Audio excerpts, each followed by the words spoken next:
बिस्मिल्लाहिर्रहमानिर्रहीम अस्सलामुअलैकुम वरहमतुल्लाहि वबरकातुहू English grade 2 unit number 5 trees यानी दरख्त। ये यूनिट एक पोइम के बारे में है।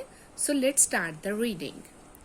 Trees are the kindest thing I know, they do not harm, they simply grow and spread a shade for sleepy cows and gather birds among the boughs. They are the first when days begin to touch the beams of morning sun. They are the last to hold the light when evening changes into night. And when a moon floats on the sky, they hum a drowsy lullaby of sleepy children long ago. Trees are the kindest thing I know. So students, इस poem के poet का नाम है Harry ban. Harry ban कहते हैं कि दरख्त जो है वो मैंने अपनी ज़िंदगी में या अपने नॉलेज के हिसाब से दरख्तों को सबसे मेहरबान चीज़ पाया है जो बिना नुकसान पहुंचाए ग्रो करते हैं। यानी किसी को भी कोई नुकसान पहुंचाए बगैर बस ग्रो करते चले जाते हैं, बल्कि हर एक को इससे फ़ायदा हासिल होता है। किससे? दरख्तों से।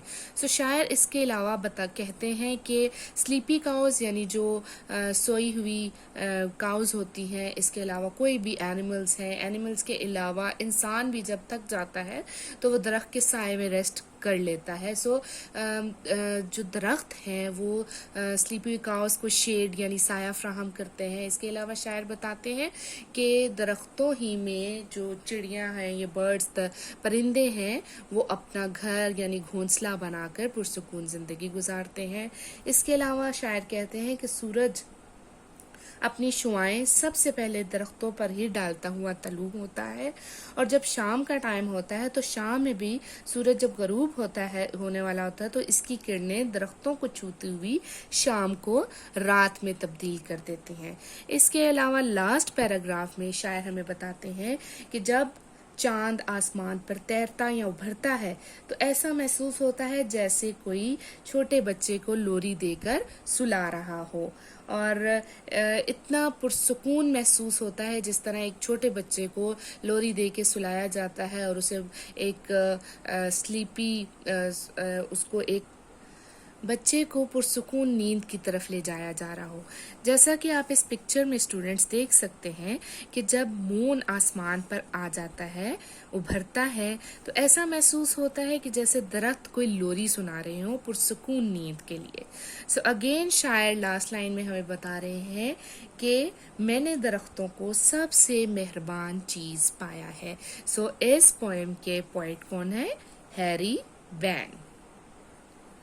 Now students, write the meaning of difficult words: kindest, मेहरबान, harm, नुकसान, boughs, शाख, beams, शुआएं, floats, तैरना, hum, गुनगुनाना, drowsy, नींद की सी कैफियत तारी करना, lullaby, lorry.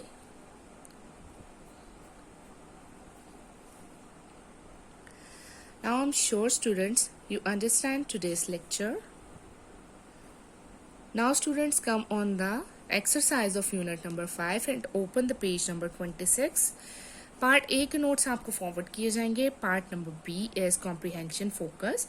Read the text from the poem and fill in the blanks. जैसा कि हमने पोएम को रीड आउट किया और समझा, सो इसी को चीज़ों को याद रखते हुए हम इन ब्लैंक्स को फिलअप करेंगे। So first blank is they do not harm, H-A-R-M, harm. They simply grow, G-R-O-W, grow.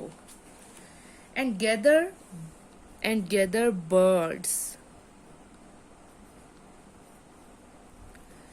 among the boughs, B-O-U-G-H-S, boughs यानी शाख। When evening changes into night, evening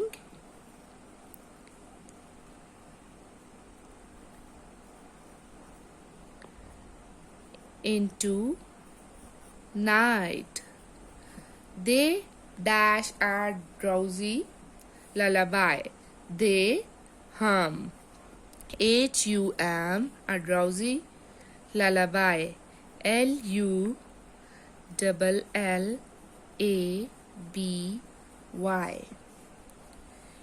Trees are the kindest thing I know. Kindest. KINDEST. Kindest. So come on the part C, phonic focus. Read and find the rhyming words from the poem. Rhyming words हमने लिखने हैं जो हमने poem में पढ़े थे. No, grow. Cow, bow. BOUGH. Begin, sun. Light, night. Sky, lullaby.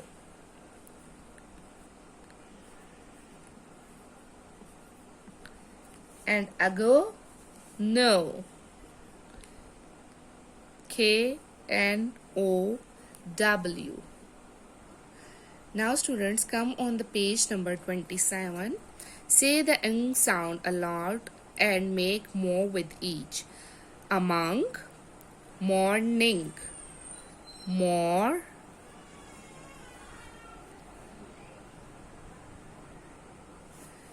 ning. Next word is THING, thing. It makes thing.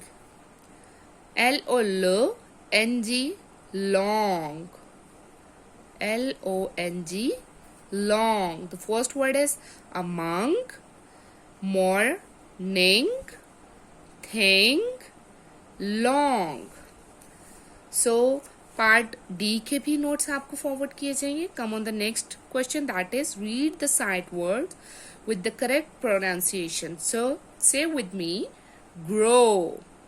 Grow. What word is this? Grow. The next word is bow. Bow. Gather. Gather. Drowsy. Drowsy. No. No. Now students, come on the page number 28. The question is, arrange the words in alphabetically order by the second letter. यानी हमें बताया जा रहा है कि हमने alphabets पढ़ते हुए यानी ABC पढ़ते हुए अपने सेकंड लेटर को देखना है और जो लेटर अल्फ़ाबेट्स में पहले आता है उस हिसाब से हम अपने वर्ड्स को अरेंज करेंगे. सो फर्स्ट लेटर तो सबका सेम है. देखिए सबका फर्स्ट लेटर एस है, तो फर्स्ट लेटर अल्फ़ाबेट सेम है. अब हम जाएंगे, हमें कहा जा रहा है कि सेकेंड लेटर को हमने देखते हुए अल्फ़ाबेटिकली ऑर्डर करना है इन वर्ड्स को. सो फर्स्ट वर्ड है स्मूथ, SMOOTH. तो ABC स्टार्ट करेंगे रीडिंग. ABCDEFGHI. सो आई किस में है सेकेंड लेटर में? सिंपली में. तो फर्स्ट वर्ड क्या होगा? सिंपली. नेक्स्ट आई से आगे पढ़ेंगे. IJKL. So L second letter पे कहाँ है? स्लीपी में. सो SLEEPY. स्लीपी. एल से आगे पढ़ेंगे. M कहाँ है हमारे पास? Yes, in smooth. Smooth. M से आगे MNO. ओ भी नहीं है. P. सो P किसके पास है? Spread. The word spread will become on the fourth number. The next and last, stunned. LMNOP and then QRST. So last word will be stunned.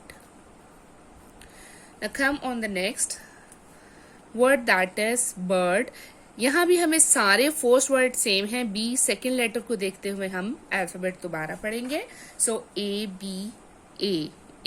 Yes, A comes on the first, so first word will be balloon. A, B, C, D, E. Yes, there is E in begun. E से आगे पढ़ेंगे F, G, H, I. I है bird के पास. So, third word will be bird. I, J, K, L, M, N, O, O. O है हमारे पास bow. B, O, U, G, H. And the last word will be O, P, Q, R, S, T, U. So, U comes in burger. The last word will be burger. Right, students? I'm sure कि आपको second letter को देखते हुए alphabetically order arrange करना समझ आ गया होगा. Right, students? Now, students, the question is common nouns and proper noun. Common nouns are nouns which are used in general. They are not capitalized. For example, boy, tree, rabbit. On the other hand, proper nouns are nouns which are used in specific. They are capitalized. For example, Ali, Moon, Bunny. Okay, common noun mean आम noun और proper noun means खास noun. आम noun वो होता है students जो किसी भी आम चीज के बारे में बात कर रहा हो, आम इसम के बारे में बात कर रहा हो, जैसा कि लड़का, ट्री यानी दरख्त, रैबिट यानी खरगोश. लेकिन प्रॉपर नाउन क्या होता है? प्रॉपर नाउन होता है जो किसी खास चीज के बारे में बात कर रहा हो, स्पेसिफिक जो होती है. यानी अगर हम बॉय की बात कर रहे हैं, किसी इसम की बात कर रहे हैं, तो हम कॉमन नाउन में जस्ट सिंपली एक बॉय का नाम ले रहे हैं. लेकिन जब हम कहेंगे कि वो लड़का अली है या वो लड़का हसन है, या हम किसी लड़की की बात करते हुए कह देते हैं, जब सिर्फ लड़की की बात करेंगे तो वो कॉमन नाउन हो जाएगा. लेकिन अगर लड़की के साथ या लड़के के साथ उनका नाम लग जाए, सपोज लड़के के साथ अली का नाम ले लेते हैं और लड़की के साथ हम ईशाल का नाम ले लेते हैं, तो जब हम नाम लेकर बात करेंगे तो वो प्रॉपर नाउन हो जाएगा और वो एक खास नाम हो जाएगा. Right students? इसी तरह जैसे शहर है, शहर तो बहुत से हैं. जब हम सिर्फ शहर का नाम लेते हैं कि शहर किस शहर जा रहा है, सपोज हम सिर्फ शहरों का नाम लेते हैं तो वो कॉमन नाउन होंगे. लेकिन जब हम किसी शहर का नाम ले लेते हैं कि लाहौर, कराची, इस्लामाबाद या कहीं इस तरह का शहर का नाम डिक्लेयर हो जाए तो वो प्रॉपर नाउन होता है. Right student? Now come on the page number 29 students. Common और प्रॉपर नाउन को समझने के बाद हम क्वेश्चन को फिलअप कर लेते हैं. Read and differentiate the nouns. Ahmed is a boy. अब हमने डिफरेंशिएट करना है, यानी इनमें से हमने देखना है कि कॉमन नाउन कौन सा है और प्रॉपर नाउन कौन सा है. जैसा कि आपको प्रीवियसली समझाया गया कि कॉमन नाउन कौन सा होता है और प्रॉपर नाउन कौन सा होता है. सो अहमद और बॉय, इन दोनों में से कॉमन नाउन कौन सा है? Yes, the boy is a common noun क्योंकि वो एक आम लड़का है. लेकिन जब उस आम लड़के के साथ नाम लग गया तो वो बन गया proper noun. So boy is a common noun and Ahmed is a proper noun. So common noun में लिखेंगे बॉय एंड प्रॉपर नाउन में Ahmed. Next, Hina is reading the Quran. Hina Quran पढ़ रही हैं. अब हम क्या लिखेंगे? हिना चूंकि सिर्फ गर्ल नहीं है, अगर यहाँ होता कि girl is reading the Quran तो गर्ल हमारे पास कॉमन नाउन आ जाता, और कुरान चूंकि एक किताब है और यहाँ सिर्फ किताब ने एक खास किताब का नाम लिया गया है तो ये प्रॉपर नाउन. अब यहाँ हमारे पास दोनों ही प्रॉपर नाउन है. सो Hina and Quran both will become in proper noun. Right students? Next is Kamal studies in a private school. So Kamal चूंकि एक लड़के का नाम है तो कमाल भी प्रॉपर नाउन में आएगा. Studies in a private school. Private school किसी स्कूल का स्पेशल नाम नहीं बताया गया, सो स्कूल जो है वो कॉमन नाउन में आएगा. कोई भी स्कूल हो सकता है, ठीक है. अगर स्कूल का नाम आ जाता तो हम उसे नाम के साथ प्रॉपर नाउन में लिखते. Next is the girl is buying a fan. So girl common noun and fan again a common noun, क्योंकि फैन के साथ अगर हमें बता दिया जाता कि ये कोई किसी ब्रांड का नाम ले लिया जाता या कोई फैन का कलर बता दिया जाता, yes it's in blue colour, it's in red colour, red fan, blue fan, जब उसके साथ अगर कोई कलर लग जाता तो वो प्रॉपर नाउन में आ जाता. अब चूंकि जस्ट सिंगल फैन है, so it is a common noun. And the last is kitty. The kitten is very cute. Kitty kitten का नाम बताया जा रहा है, यानी बिल्ली के बच्चे का नाम बताया जा रहा है जो कि बहुत क्यूट है. सो किटन यानी किटन जो है वो बिल्ली के बच्चे बहुत से हो सकते हैं. So kitten come in the common noun, लेकिन चूंकि यहाँ पे एक किटी का नाम बता दिया गया है तो it will come in proper noun. Right students? Okay students, the next question is write sentences about the given picture using the word given below. यानी जो लफ्ज हमें दिए गए हैं इनको लेकर हमने sentences बनाने. For first word is branches, fruit, food, fresh air, blessing and shade. So the first sentence will be trees has many branches. दरख्तों की बहुत सी शाखें होती हैं.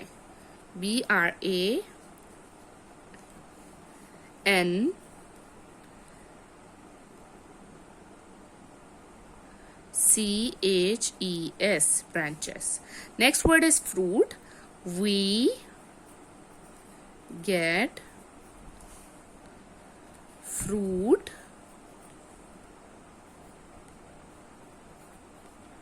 from it. हम दरख्तों से फ्रूट हासिल करते हैं. Next is food. Birds get food from it. परिंदे जो हैं वो भी इसमें से अपनी खुराक हासिल करते हैं. Right students? The next word is fresh air. It provide PROVIDE provide us fresh air and shade. इन दोनों का हम एक ही जुमले में कंप्लीट कर लेते हैं. It provide us fresh air and shade. दरख्तों से हमें ताज़ा हवा मिलती है और क्या मिलता है? जी हाँ, शेड यानी साया. So the last word is blessing. So it is a blessing of